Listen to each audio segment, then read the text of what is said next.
Yo, what it is? God damn it. I think I've been working on this video. It's about 4 hours now, you heard me? And I know y'all wondering, what does a street dude from Baltimore know about the Hells Angels? I'm gonna tell you this. I ain't know much before today. It showed up. So, let me tell you how this all played out, right? A couple days ago, I seen a story about 5 Hells Angels members arrested for murder, right? And I started to run it then, but I didn't. I'm glad I didn't. You know I always say that, but I'm glad I didn't, right? Because it's another story. You feel me? About 3 Hells Angels members allegedly killing somebody.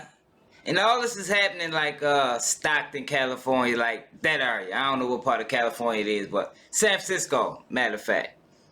I mean, so make sure y'all subscribe to the channel, man, because you ain't never seen this on YouTube. You ain't never seen a street dude on YouTube talk about the Hells Angels, flat out. Because look, man, I think they need some attention. It's about time.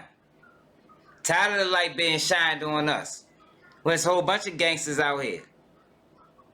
You know what I mean? There's a lot of gangsters out here, man. Jason Blassingham. I think that's how you pronounce it. Stone cold criminal. You heard me. Check out what he did. San Joaquin County, a man left for dead. 2 suspects in custody tonight with a 3rd man still wanted. But now authorities say they're searching for this man, 36-year-old Jason Blassingham. They say he's a member of the Hells Angels. KCRA 3's Leanne Denyer reports. It was outside of this bar in San Joaquin County that the sheriff's office says a man died after being severely beaten. A man was left for dead, actually, outside of a bar in Clements. And so 2 of those people have been arrested, and there's a 3rd person that is currently outstanding. The sheriff's office tells us that this incident happened back on May 1st and that they've been unsuccessfully looking for this 3rd suspect for a while now. The victim, 45-year-old Stephen Buchanan Jr. This is the man they're looking for. We want to have him apprehended. 36-year-old Jason Blassingham. He is a full-patched Hells Angel member from the Stockton chapter, and we believe that they are helping him evade contact from us. Meanwhile, these 2 men are already in custody in connection to this case. 43-year-old Lloyd Strack and 39-year-old Aaron Davis. The sheriff's office says they want their suspect in custody too. We've been looking for him nonstop, and we have hit quite a few blocks on the way. So we are needing the community's help to be able to be our eyes and ears. The sheriff's office says they consider Blassingham to be dangerous and ask community members not to approach, but to call if they see him. In San Joaquin County, Leanne Denyer, KCRA 3 News. So as I was digging deeper into who he was, right, I shifted to like, no, matter of fact, let me look more into the Hells Angels. You know what I mean? Because you don't really hear too much about them, yo. Maybe because I'm already on the other side of the United States, and this shit is happening up in California. But we seem to hear a lot about, you know, the Young Thugs, the YWN Mellies, the Gunners, you know, those guys. But these guys are gangsters, too. Stone cold criminals. Out here beating people to death, extortion, drug selling. You know what I mean? Everything that qualifies you to be a gangster, you know, like the perception they put out there about us. Yeah, these guys do it too. But this is not all, because as I started looking into those guys, and you know, I'm trying to find RICO indictments, and what's the outcome of these RICO indictments.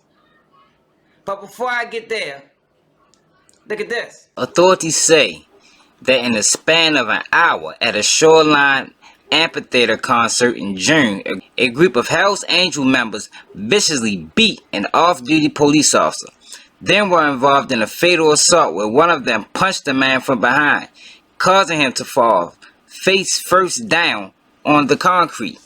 As the second victim lay motionless on the ground, suffering a traumatic brain injury from which he would later die, the group of men poured beer on him in front of onlookers, with one of them shouting, "This is what you effing get for talking S." In an immediate aftermath, one of the members of the group allegedly cornered a witness against a food truck, lifted him by the collar and told him, "You didn't see nothing." Another member is said to have blocked the path of a different witness who was trying to follow the group as they left the scene while trying to call concert security.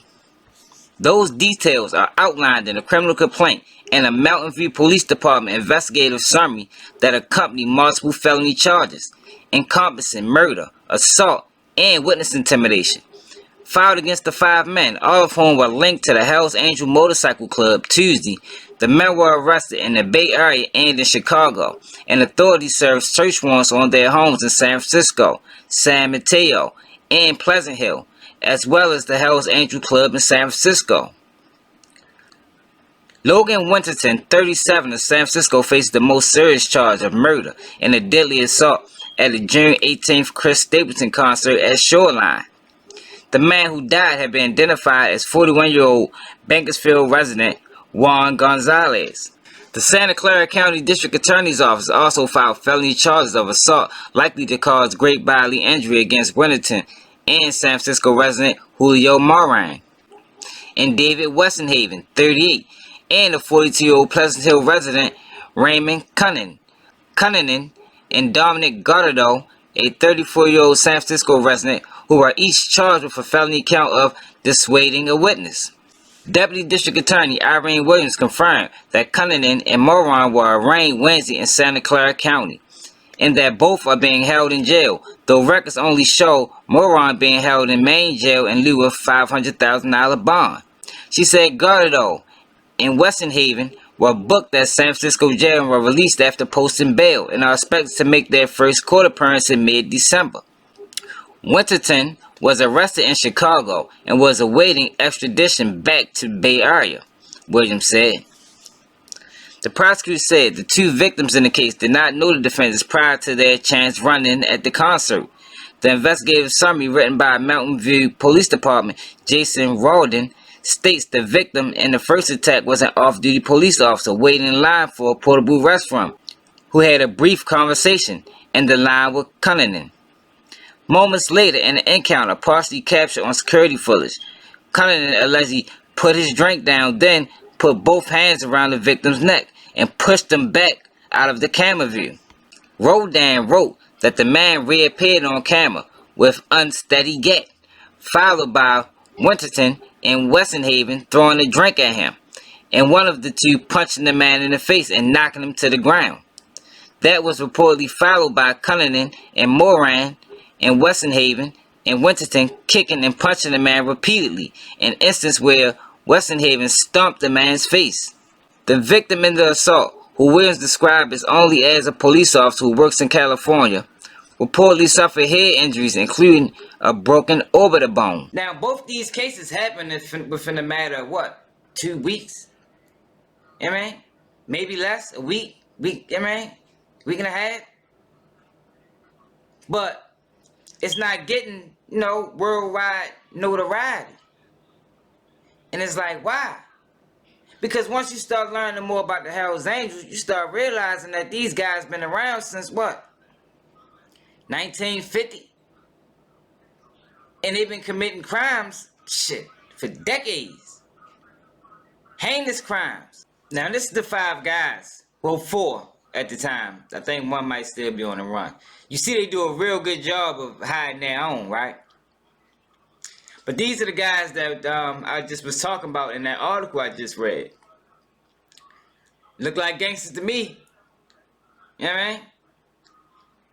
But, like I said, I started thinking about these RICOs, because you would think that, I think it's about 900, 800 members of this gang.